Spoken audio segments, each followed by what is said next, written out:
I've been asked to speak on evaluation of a stillborn, and I've been hearing the talks before, and I think it's amazing. We are a group of women who work for women, we need to fight for women, and I really enjoyed hearing whatever I did because it was all towards the betterment of women. And that's what I do to women who come into the OPD who are carriers because of genetic disorders. And that's the biggest stigma in our society. And you have the extended family who comes and a lot of fingers are raised. So I never say that she is a carrier. I say that testing is important for the family because your children tomorrow will grow big and you don't want your daughter to have an affected child. So it's just a different way of putting it across just to make sure that the disorder in that family, especially severe ones like DMD, etc., don't go down generations. So I really emote with everything that's happening, and thank you very much. So coming back to the topic I was asked to speak on, so stillbirth is defined as fetal death in utero after 20 weeks of gestation. It accounts for about 60% of perinatal deaths. The WHO criteria talks about 22 weeks of completed gestation, and if the gestation is not known, they use birth weight, which is more than 500 grams. The key indicators of women's health and quality of care in pregnancy and childbirth is how many stillbirths are there in that particular population. And we have the data from India, which is as per the SRS, a sample registration survey, and they've also talked about a high east-west belt of high stillbirth rate, which is Odisha, Madhya Pradesh, Rajasthan, Chhattisgarh. And the significant correlation with this, they've talked about in this paper from the Lancet Regional Health, is dependent upon the BMI of the mother, the antenatal care that's being provided, maternal anemia, iron folic acid supplementation, and institutional delivery. Now when we come to the causes of stillbirth, a lot has already been dealt with. I essentially remember them as maternal, fetal, and placental. And what I'm really going to talk about are the fetal causes, because where we have associated fetal growth restriction, we have a host of genetic causes. Where there are congenital anomalies, again, we have to evaluate for genetic causes. Infections also would come within this gambit, because wherever there are anomalies and fetal growth restriction, we want to think of fetal intrauterine infections. And here, the spectrum of genetic tests that are available to us are now huge. They are not very cheap, but they are much cheaper than what they used to be 5 years ago. And therefore they help us in making a diagnosis. But what is also very important is applying a test in the absence of a clinical background or a clinical evaluation really is a waste of money. And through some of the cases that I'm going to present, I would just like to bring this out. So even though we don't have specific treatment at present, if a stillbirth has happened, we can't put the cardiac activity back. But it is a responsibility to prevent things like this where there is recurrence in the same family. Now, genetic syndromes have been acknowledged for very long to be a very, very important contributor to fetal death. And we have various approaches and various tests that I talked about, and the host of these I will show you subsequently. At the Gangaram Hospital, in 2016, we put together our data related to fetal autopsies. And every time you counsel a family for fetal autopsy, for whatever indication, and stillbirth is a very, very important group in there, their question would be that what is the likelihood that you would identify the cause? And that's the lacunae I realized that was there, because we ourselves had not put our data together in that daily routine of working to understand what are we going to guide our parents, our families, and tell them, because it's a very, very sensitive moment at that point of time, and you're telling them, we want your baby for further studies. And so we put together this data. We divided it into abnormalities of fluid, fetal growth restriction, intrauterine death, non-immune hydrops fetalis, and malformation. And the etiology was defined if we really understood what happened. If there was, say, an omphalocele, and the testing did not give me a cause, I did not put the finding of an omphalocele on autopsy as an etiology. And so therefore you see that the lowest yield is for malformations, because in that era, so this was published in 2016 and the data was till 2015 only, we did not have the host of genomic tests that are now available to us. That time these were tests done on clinical evaluation and targeted testing or karyotype, because that was the extent of testing that was available. But you will see here that in intrauterine death, we had a diagnostic yield of 69.2%, and that's a big amount to be able to counsel families. So how do we go about it? The first thing we do is review records, because all these families have huge records, especially if it is happening again. So this is step number one. We take a detailed history, a family history, and every paper of the previous pregnancy is evaluated, because you don't know what you're going to find. Then there is a fetal examination, which is gross after delivery, and all findings are recorded. This level is important at each stage, whether the family consents or does not consent for an autopsy. Because I always feel that at the time of delivery, if we say, rather than just writing multiple congenital anomalies, document what those multiple congenital anomalies are, it can help to a large extent. Then we do a fetal autopsy, including a placental examination. The histopathology in my hospital goes to the pathology department, whilst we do the external and the internal evaluation. The maternal test that should be done, prior to induction of labor is the Kleho-Bethke test to look for a feto-maternal exchange of blood, and of course the blood sugar cultures and the antiphospholipid antibody, which you all do. Now, based on all this, either you have a clinical diagnosis and we apply appropriate testing for that, or if we don't have clinical diagnosis, then we sift through the details of the history to see what additional advanced genomic technology can be applied to enable us to give the families an example. And I'm going to start with something that is very simple. These are clinical diagnoses, and this was a series of trisomy 18 fetuses that we published in the American Journal of Medical Genetics, and we observed that some things really, of course, the fisting of the hands, nuchal edema, and we found that the great toe was short in all of them. So we found that these clinical clues helped us to make a diagnosis.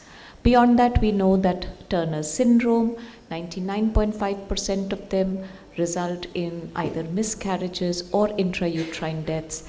And if you have a female with this kind of cystic hygroma, it's important to do the test. Why? For trisomy 18, there is a 1% risk of recurrence. If I haven't done a karyotype, I may want to do the chromosomes of the parents to exclude a balanced translocation. But if there is Turner syndrome, there is no increased risk of recurrence, and as a routine, we would not want to spend money on doing a karyotype of the parents. There are some malformation syndromes that are sporadic.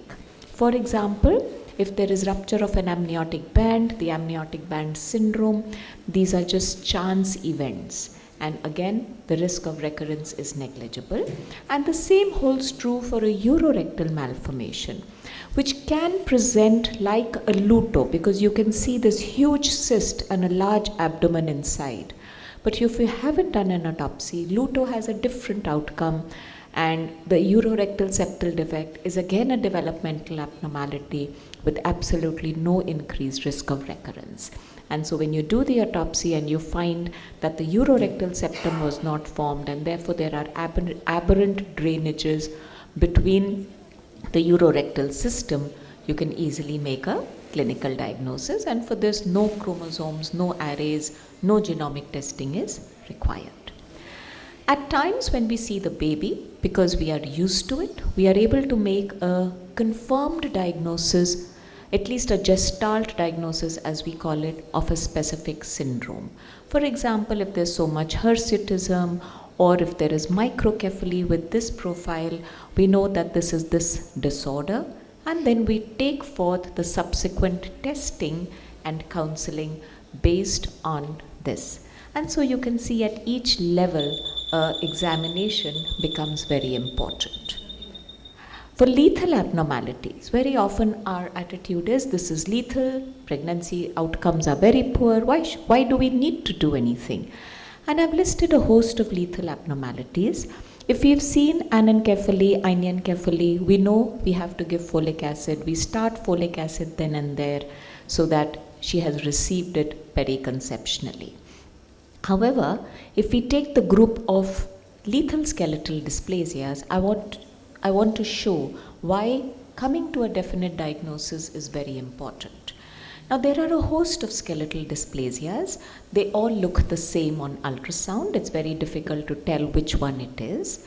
We can at least make some sort of a differential when we look clinically and on an X-ray, because this is the basic minimum if the patient does not want a detailed autopsy, because without an X-ray we cannot make a diagnosis.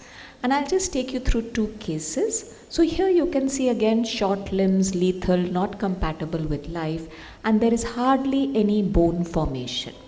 And when we do the testing, we identify a disorder that occurs because of a chance mutation in a collagen gene. And because this is a collagen gene, the bone formation is impacted and there is no ossification, there is no laying down of bone, and this is achondrogenesis type 2.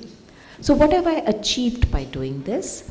I can definitely counsel the family, this was the disorder, the recurrence risk is negligible, and they can take forward the next pregnancy at the baseline risk which is there for every woman. And this is very consoling for the family because they have gone through a very bad experience in the previous pregnancy. Compared to another skeletal dysplasia, which you can see looks very similar, but we see things that are very specific to a different kind of skeletal dysplasia. And based on this and the X-ray, we take forward a specific test, which is for the DTDST gene or the SLC26A2. They are two different names of the same gene. And we identify the mutation. Now, so what? For this disorder, it's an autosomal recessive disorder. The risk of recurrence is 25%, and we can offer, because now we have the gene mutation specific for that family, we can offer prenatal diagnosis at 11 weeks of pregnancy for this couple, or whatever form of reproductive options they would like to take. A definite diagnosis is available for the family. And then at times we have to do additional studies. Look at such a bad history, such a poor obstetric history, and it was only here that finally we did various kinds of tests to arrive at a diagnosis. Now, very often all of us are using these next generation sequencing, exome sequencing tests, and we find something that is a variant of uncertain significance. In a WUS variant, we cannot and should not, just without understanding more about the variant, do prenatal diagnosis, because it may or may not be causative of that disorder. And so for these families, we go ahead and do some sort of protein modeling studies, whatever is possible within our limited funds in our country, to be able to ensure that we can use that for counseling the family for reproductive options. And then very often we have families like this, where actually this was the family where we started with, the family 1. Both pregnancies were followed up in our hospital, extensive testing, but we were not able to give them a diagnosis because that was the knowledge that was available back in 2019. And as a new gene was identified, we went back to the family, confirmed what problem was there in these babies, and also found 5 other families in our cohort and a collaborator, because the data was there in the Indian data set. And we were able to, for these families, just look at their obstetric histories. They are so bad. But now we had a mutation, we knew the reason, and because of all the autopsy, the data, the DNA that was available, even after 5 years, we were able to go back to these families and help them. And this was a learning experience. And after we learned from these families, we have identified so many more now just based on a history and an ultrasound. This was an IVF, DADC twins.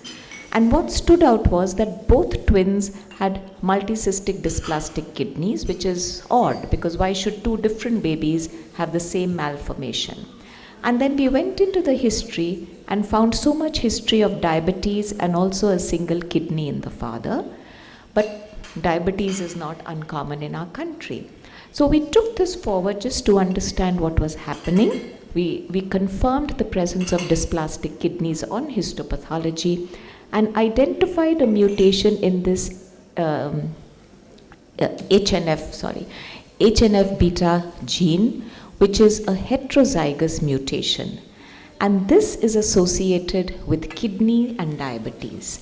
And now we go back, the father had it, his father had it, so it's an autosomal dominant disorder that can present with either only diabetes or diabetes and kidney, and the kidney involvement can also be variable. So now just with a history and just being more careful of what we are asking the families, we are able to guide them, and not only for reproductive options, but also follow up their kidney functions, which as a routine would only come to light once they go into kidney failure. So does one jacket fit all as far as autopsies and genetic testing goes? That's not so. Here, where we have recurrent polyhydramnios, intrauterine death or stillbirth, these are families where there is an autosomal dominant neuromuscular disorder, which is called myotonic dystrophy. And when this is inherited by the baby from the mother, it is so severe that it's not really compatible with life because they have respiratory failure because of very, very severe neuromuscular involvement. And an easy way to diagnose this in the lady is usually they have expressionless faces. You're talking to them and you keep wondering, is she understanding what I'm saying? And if you shake hands, she has a difficulty in releasing your grip. And the kind of test that you have to do for this is a totally different genetic test, which is TP-PCR. And it's not only important for the baby, it's also important for her. It's multisystemic in manifestations. You have to follow up her heart, her kidneys, her blood sugar, etc., etc. So this is our ideal scenario, and I feel that we can reach there. We have the resources, we have the knowledge, and we have everything that is there. We just have to work a little hard. We've understood the importance of fetal autopsy. In that paper, at that point in time, when testing was not so frequently available, I also put down that if you can't do a detailed autopsy, what is the most important thing, 1 and 2, that you have to do for a specific scenario in the baby. Of course, everything is ideal. We also have virtual autopsies, but these are even more expensive than the conventional autopsy. And then again, finally, to show that all these extensive genomic tests only have utility if we have clinical information about our families and the pregnancies that have been discontinued. And the challenge here is that if everything was not done at the time the pregnancy was discontinued, neither can we get the baby back, neither can we get the sample of the baby back. And therefore, that point is very, very crucial. And because the obstetrician has spent such a long time and has such a good connect with the families, consenting for an autopsy is really dependent upon how convinced the obstetrician is for that autopsy and how they can speak to the families who have so much faith, and they will do what the obstetrician says. Beyond that, if an autopsy is not consented for, we take photographs, radiographs with consent. These days, in the era of mobile phones, I'm trying to instill a certain sensibility in our residents. Nobody should take photographs without a signed and an informed consent form from the patient, because I think there has to be dignity, and no, I would not like anybody taking my photographs without asking me that, can I take your photograph? and of course detailing the external features and the malformation of the fetus. And if an autopsy is consented for and it is not being done at your center, first lies with the person. In our country, it's predominantly geneticists who do the autopsy, because that's how we were trained when we were doing our DM in genetics. The fetus can either come in saline or formalin. If the fetus is delivered at night and can't be transported the same day, place the fetus in saline and in the fridge at 4 degrees or in the mortuary, whatever is possible, or put the fetus in formalin, but after taking a fetal sample for the genetic testing. Once the fetus has gone into formalin, we cannot extract DNA from formalin tissue. So the easiest way is just take a skin sample from the arm or the leg, put that in normal saline in the fridge, and it's very easy to extract DNA from there. We do receive some autopsies where the earlobes are clipped or the fingers are clipped. I don't think that's very nice. It's easier to take a skin sample. There's no difficulty. And then you can place the fetus in formalin.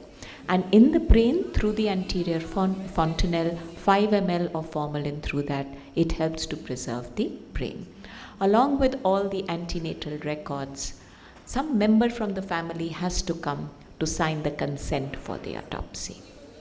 So at the end, I'd once again like to thank Akriti, and I'm open to take questions. Thank you, Dr. Ratna, for such a wonderful deliberation and making it very important. Yep. TP. So see, normally we all do Sanger sequencing or we do exome sequencing. TP-PCR is a specific kind of genetic test which is important for these repeat disorders. It's a triplet repeat disorder diagnosed by TP-PCR. TP, triplet primed repeat PCR. नहीं TP. Hi. So Yes. KB test is done, and we normally would prefer to do it before the labor starts. So when you admit, EDT आ जाता है. It's done there. Yes, it's done in our hematology department. It's indeed an honor for me to chair this session. I'm very grateful to Akriti, Dr. Rita Bakshi and her team, organizing team. I can see so many beautiful faces and I know all of them. And mostly beautiful all of saris. Them. Yeah. They have followed some trend also. So ma'am, that the topic was very relevant, and I must say that stillborn and the stillbirth, it is really painful for the mothers, but I have equally seen that it's painful for the obstetrician as well. कोई भी जब माँ ऐसा जन्म देती है तो उसकी आंखों में तो हम आंसू देखते हैं, लेकिन जो लेने वाले हैं obstetrician, उनके they are more painful. So ma'am, thank you for this topic, relevant topic. Thank you so much.